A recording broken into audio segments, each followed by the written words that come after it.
Sisingani samachan vemave bakaya funderesa oruangavisa Yesu enebufa aumeteuninaga urgo twari dukwiye ni wowe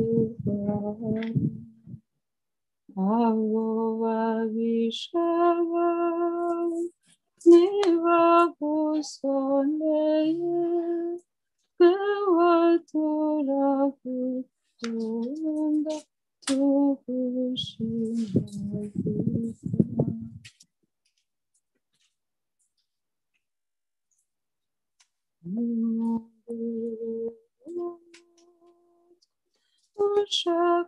ushakashambuka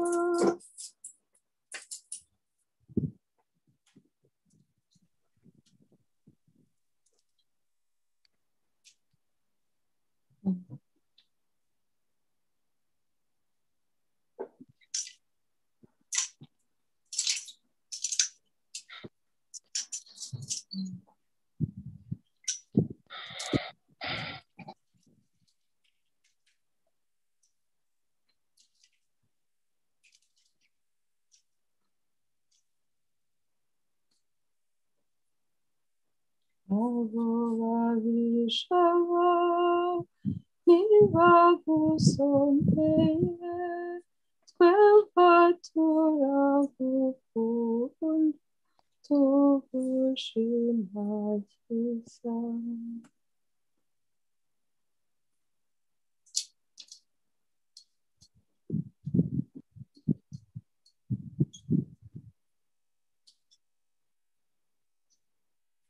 cyane papa Me voici. ndi igikoresho cyawe n'icy'ab'isi yose nduteze amatwi Je suis ton instrument et celui du monde entier. Je suis à ton écoute. Je te prête l'oreille.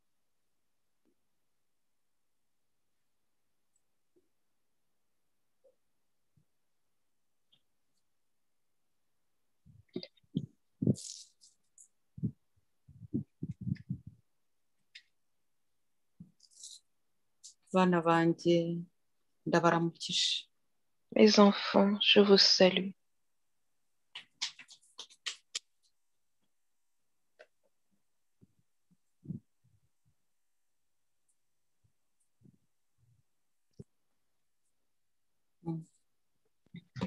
bana banjye ndabakunda bana banjye ndabakunda bana banjye ndabakunda Mes enfants, je vous aime. Mes enfants, je vous aime. Mes enfants, je vous aime.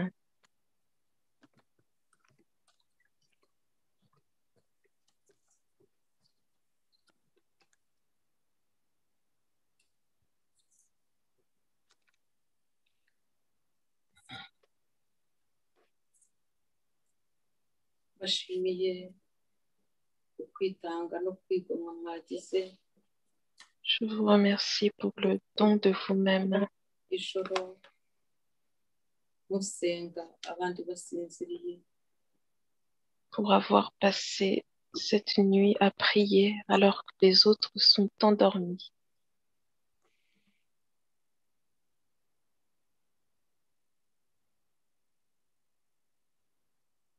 mukomereze abo bana banjye ntimugacike intege Continuez, poursuivez sur ce chemin, mes enfants. Ne vous laissez pas décourager.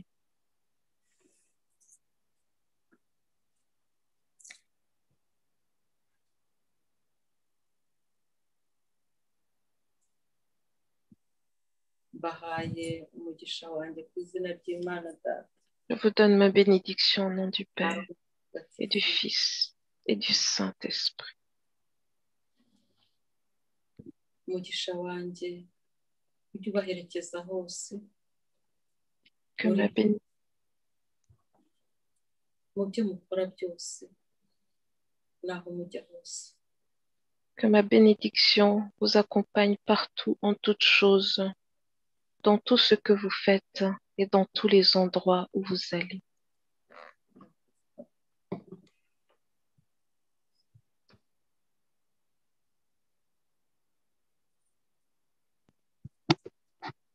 Muzatezuka kuri rozari kuko isengesho rirafasha rigakomeza.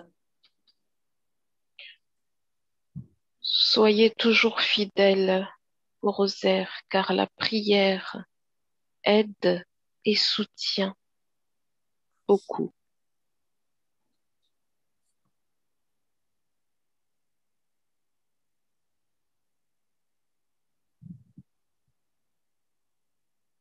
Njyewe na mama turabashimiye. Ma mère et moi, nous vous remercions. Njyewe na mama turabashimiye. Moi et ma mère, nous vous remercions.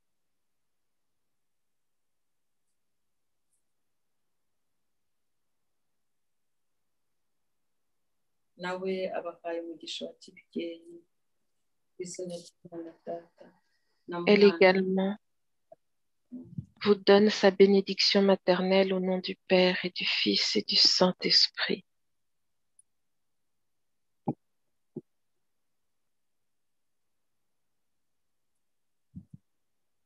Mwigumire mu gishura abana banjye. Demeurez sous le manteau, les manteaux, mes enfants. Mwisukure by'ukuri ntacyo musaba. Soyez sans crainte, rien ne pourra vous arriver.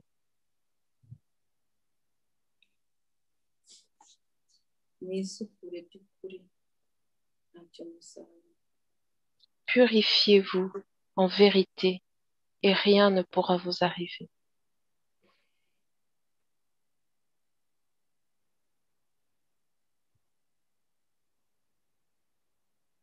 Mukomeze iyi nzira mwatangiye nimunsanga nzabakira mu byishimo. Poursuivez ce chemin que vous avez commencé. Et si vous venez vers moi, je vous accueillerai dans la joie.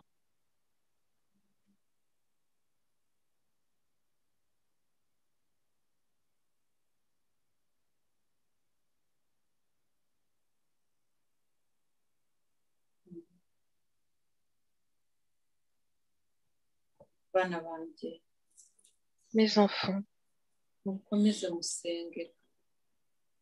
continuez à prier, Isengesho ryanyu ryagize akamaro gakomeye. car votre prière a été d'une grande utilité. Ukunanirwa kwanyu no kwigomwa byagabanuye byinshi, byakijije benshi. La fatigue et l'abnégation dont vous avez fait preuve ont sauvé beaucoup, ont épargné de beaucoup de choses.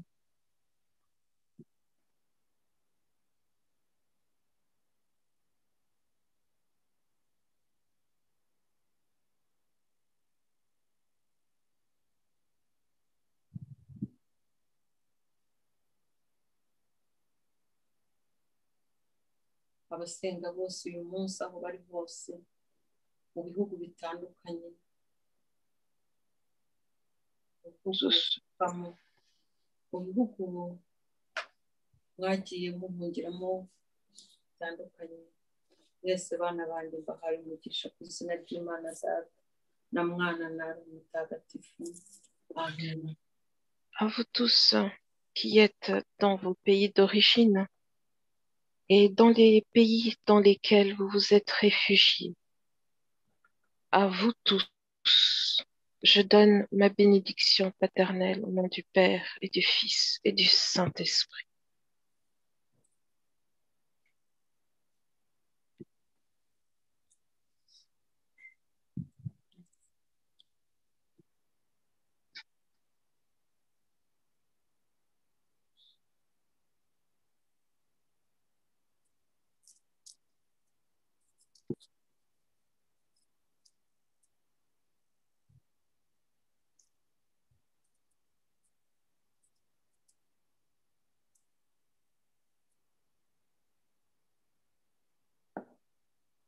twifurije umunsi mukuru mwiza wa data Yosefu. Je vous souhaite une bonne fête de Saint Joseph, mon Père.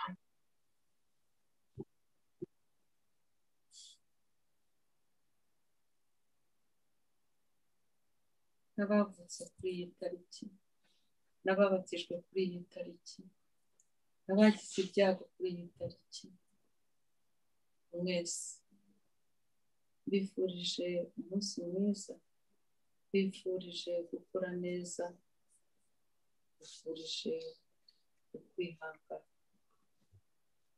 À tous ceux qui sont nés ce jour, à tous ceux qui ont été baptisés ce jour, à tous ceux qui ont été endeuillés ce jour, je vous souhaite une bonne journée, je vous souhaite de grandir sous le regard de Dieu et je vous souhaite de la consolation en cette journée.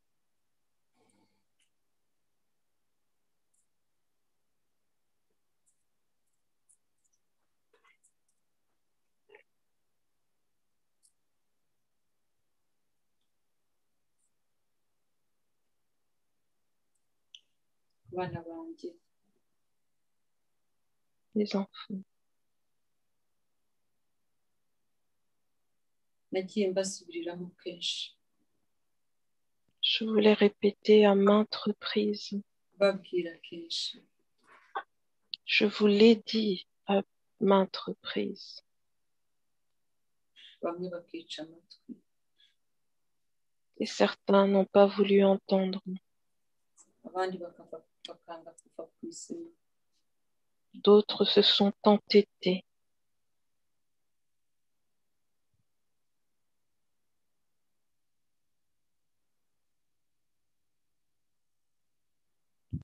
Musenge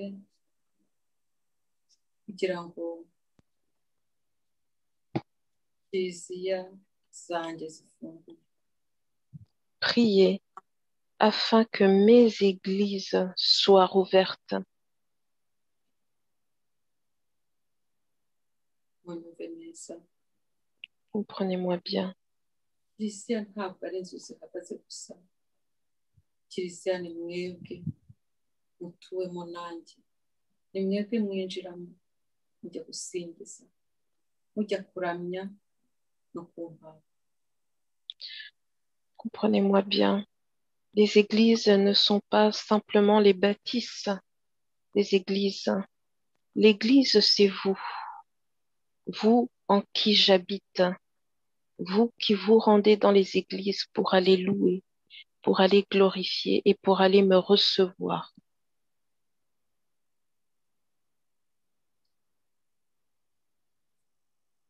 Musenge kugira ngo amasengero yose ahurirwamo n'abana banjye mwese muvuga izina ryanjye afungurwe. Priez afin que tous les lieux de prière, de culte, où vous vous réunissez en mon nom, soient rouverts.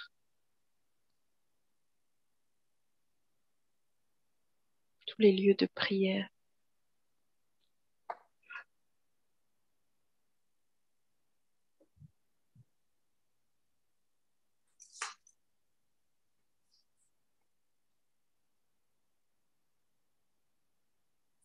Musabire kiliziya n'abihayimana bose, Priez pour l'Église et pour tous les consacrés. musabire ibiterane by'abasenga, Priez pour les assemblées de prière.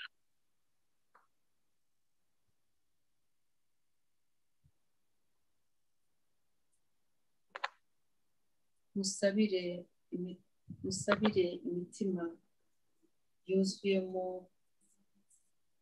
umujinya, ishyari n'uburyarya. Priez pour les cœurs remplis de colère, de jalousie et d'hypocrisie.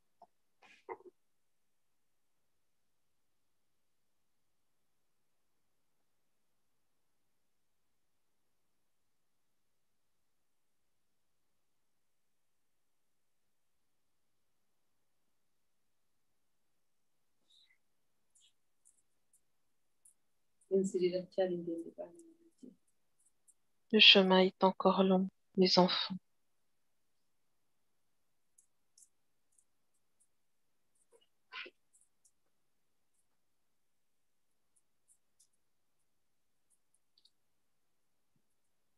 musabire abatotezwa bazira izina ryanjye. Priez pour ceux qui sont persécutés à cause de mon nom.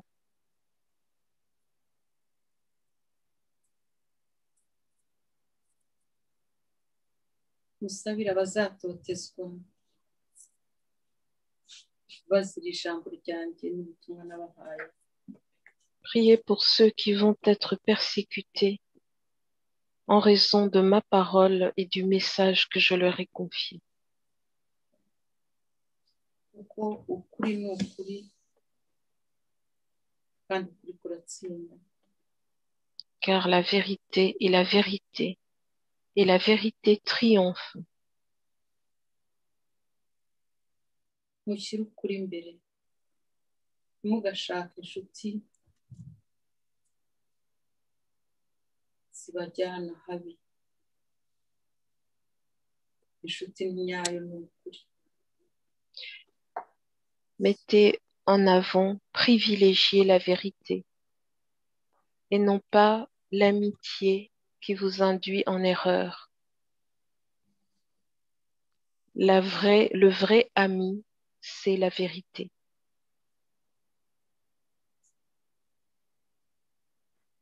Le véritable ami, c'est la vérité. ni urukundo ruzira uburyarya. C'est l'amour dénué d'hypocrisie.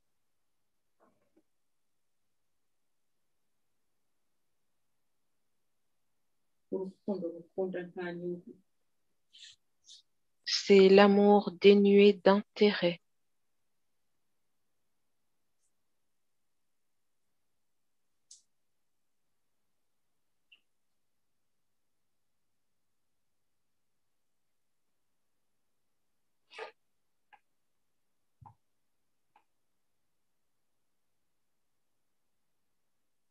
musabire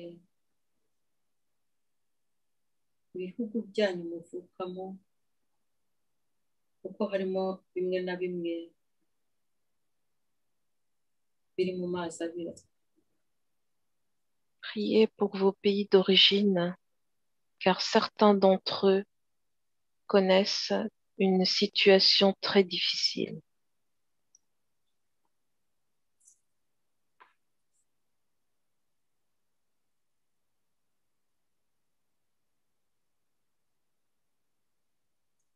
musabire abategetsi banyu, Priez pour vos dirigeants.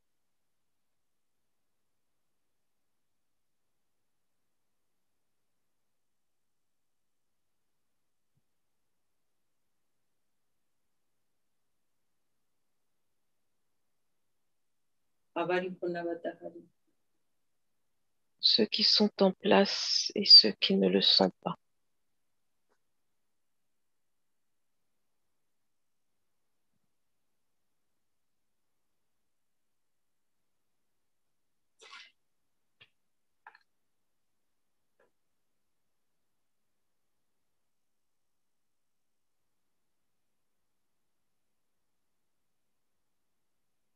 mwisabire namwe ubwanyu mutegekwa.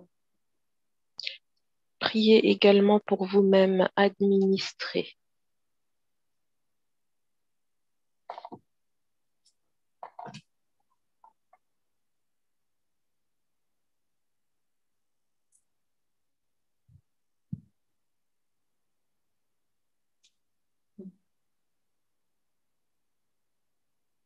musabire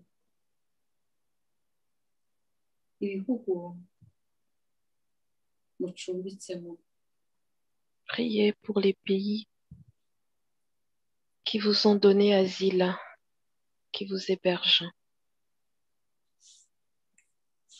musabire abategetsi babyo. Priez pour les dirigeants de ces pays.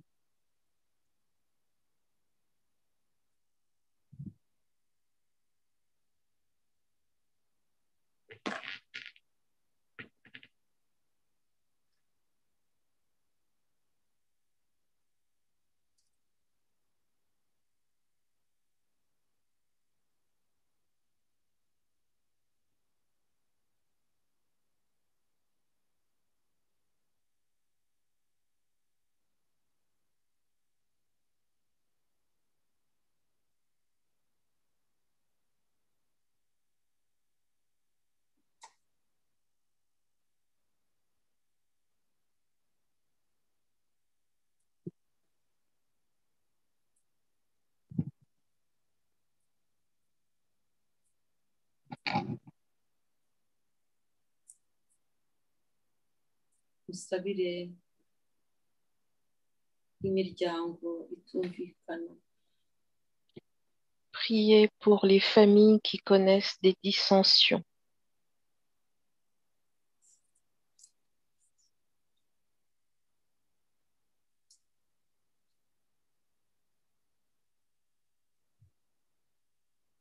Musabire ingo z'abashakanye. Priez pour les époux, leur foyer.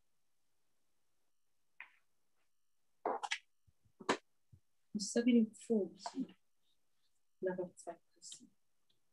Priez pour les veuves et les orphelins. Musabire ba bandi batagira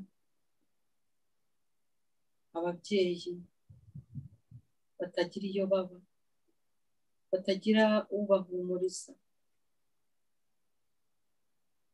Priez pour ceux qui n'ont pas de parents, qui n'ont personne pour les rassurer, s'occuper d'eux et les consoler.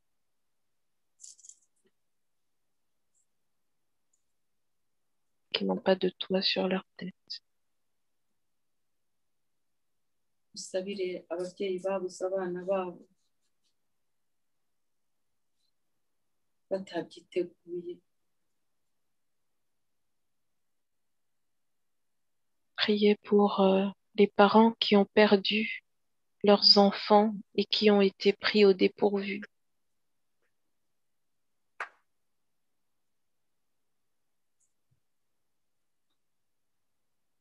Musabire abarengana bose. Priez pour toutes les victimes innocentes.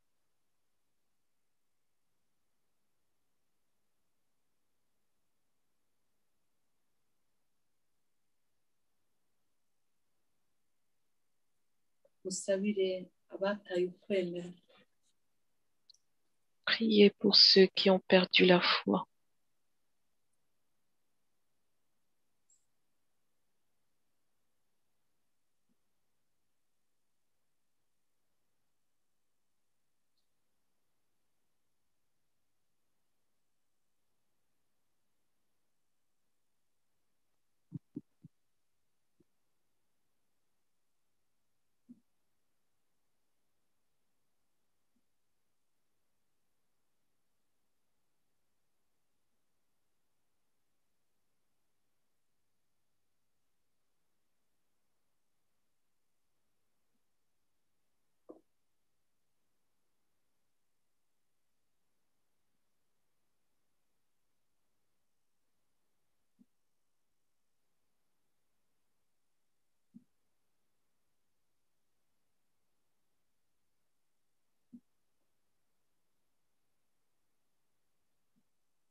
Musenge musaba kugira ngo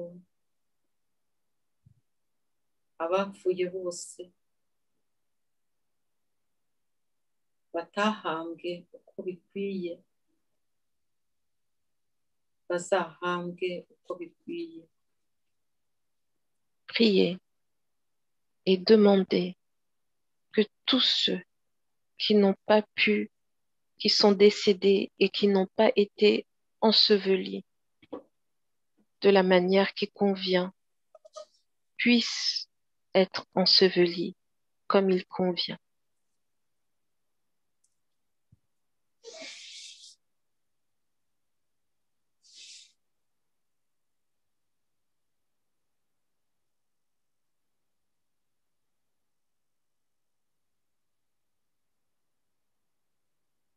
Musabire abihaye Imana bafungura imitima yabo.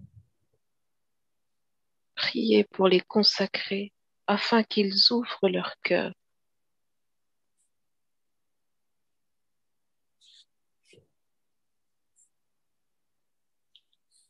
Bafate ibiri ibyabo babikoreshe uko bikwiye. Afin qu'ils utilisent de manière appropriée ce qui leur a été attribué.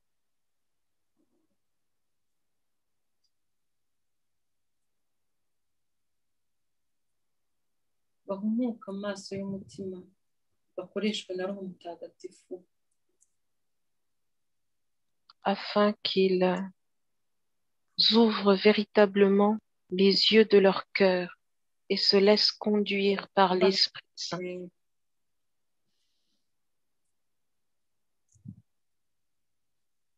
bapfukame basenge Et qu'ils se mettent à genoux et prient.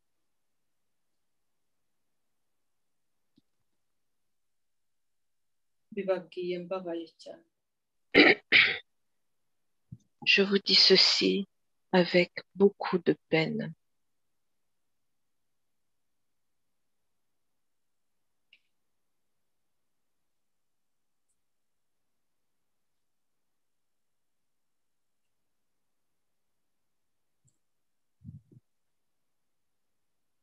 mureke kugira itongo aho nigaragarije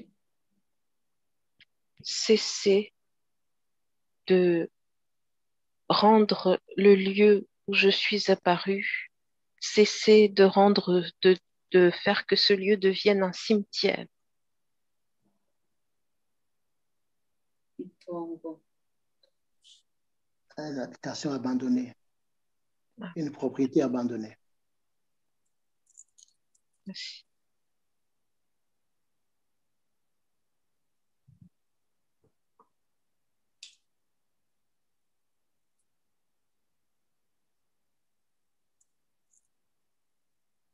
muhafungure mureke abana baze bansanga n'abakuru n'abato Ouvrez ce lieu bazanye et laissez les jeunes, les enfants et les adultes venir m'y retrouver.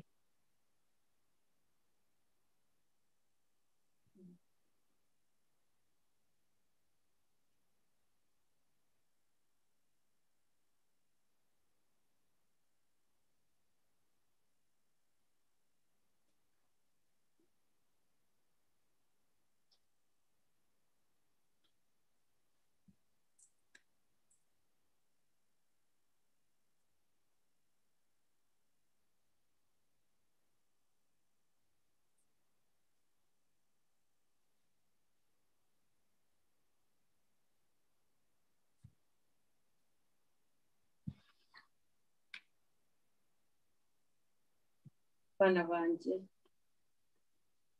Les enfants, baha ubutumwa bwinshi kenshi je vous envoie beaucoup de messages à plusieurs reprises.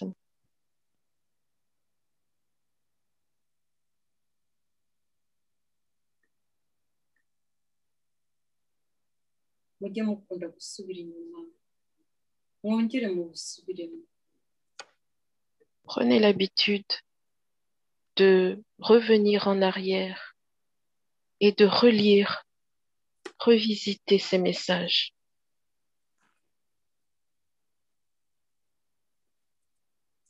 hari igihe mudasoma neza Il vous arrive de ne pas les lire correctement.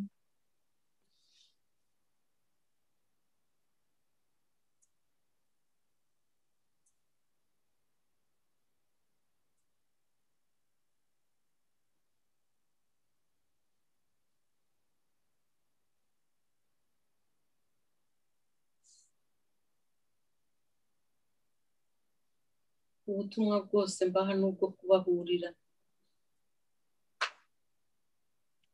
Tous les messages que je vous donne sont des messages d'unité. Non, pour vous prévenir. Comment vous dire? Pardon. Sont des messages pour vous prévenir, kubigisha pour vous enseigner,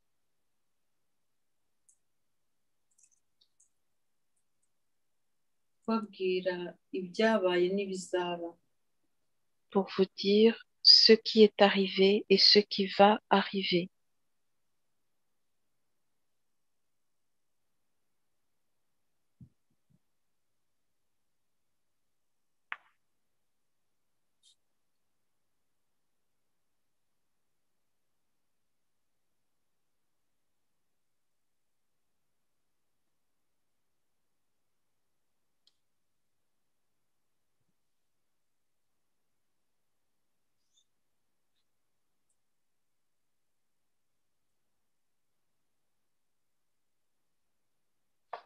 mujye muhora mwiteguye mutazatungurwa kuko mutazi umunsi n'igihe. Soyez toujours prêts afin de ne pas être pris au dépourvu, car vous ne connaissez ni le jour ni l'heure.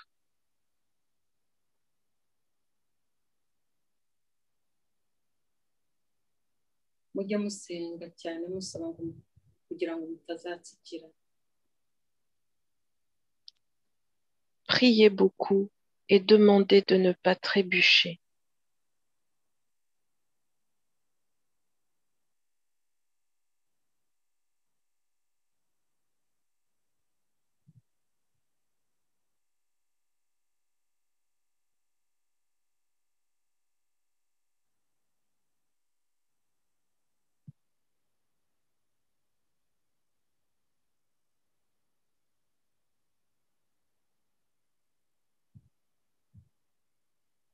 Ubutumwa nabahaye namutumye namubwiye ko azajya agenda avuga ubutumwa nagiye muha atavuze.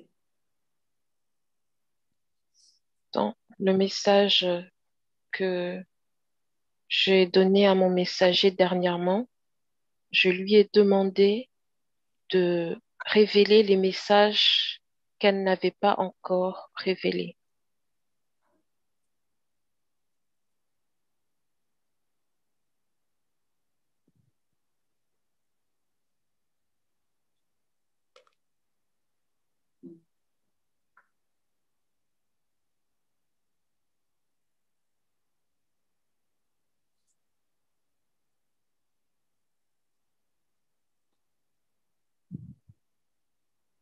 Niyo zaba ziteye ubwoba,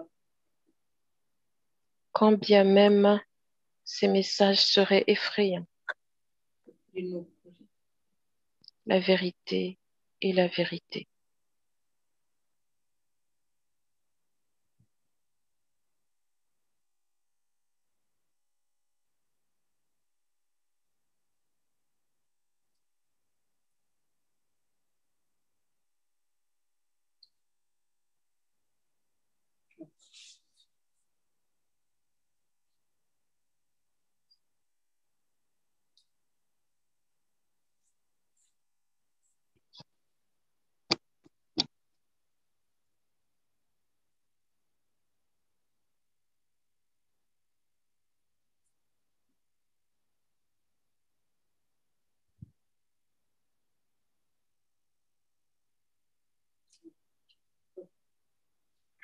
Ntuzajijishe umujiji.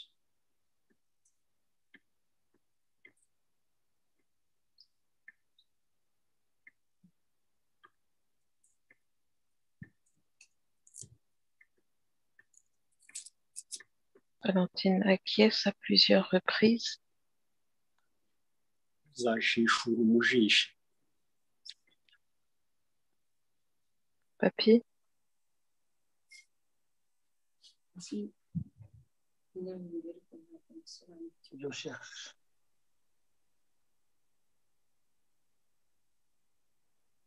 Ne relâchez pas les liens qui vous lient.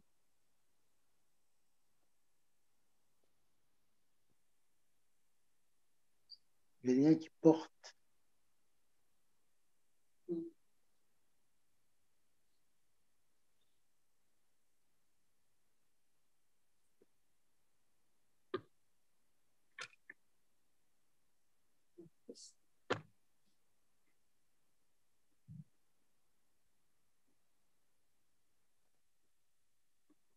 Bana banjye mbifurije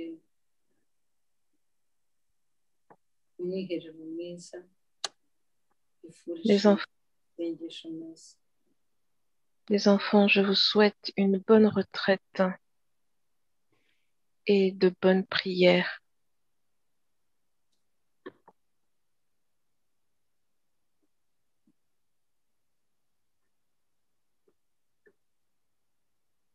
Kandi ntabwo muri mwenyine. Sachez que vous n'êtes pas seul.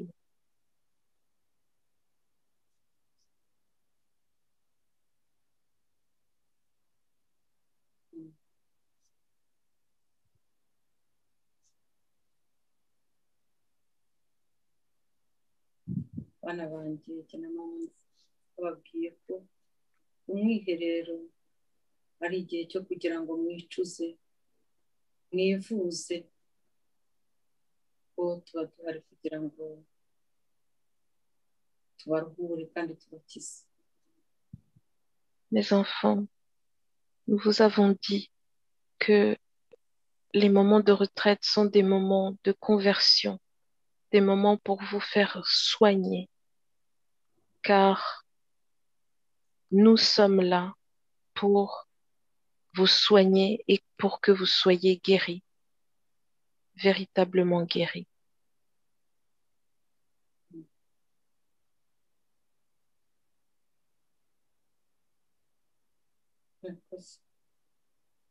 Merci.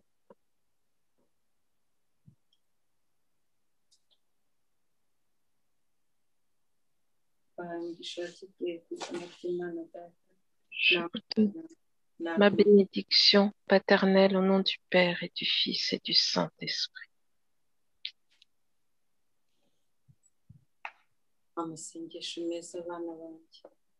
Bonne prière, mes enfants.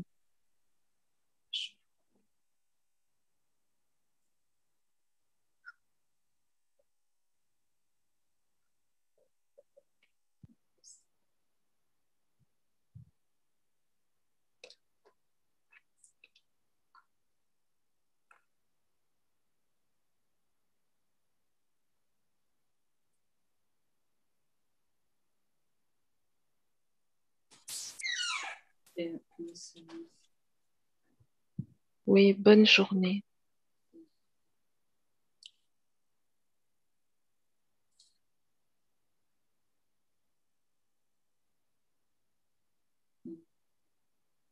Valentine acquiesce.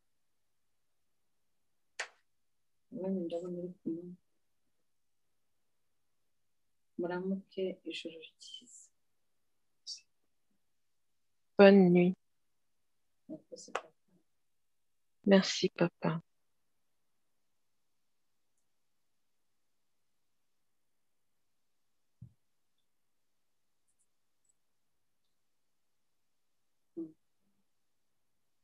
Valentine acquiesce.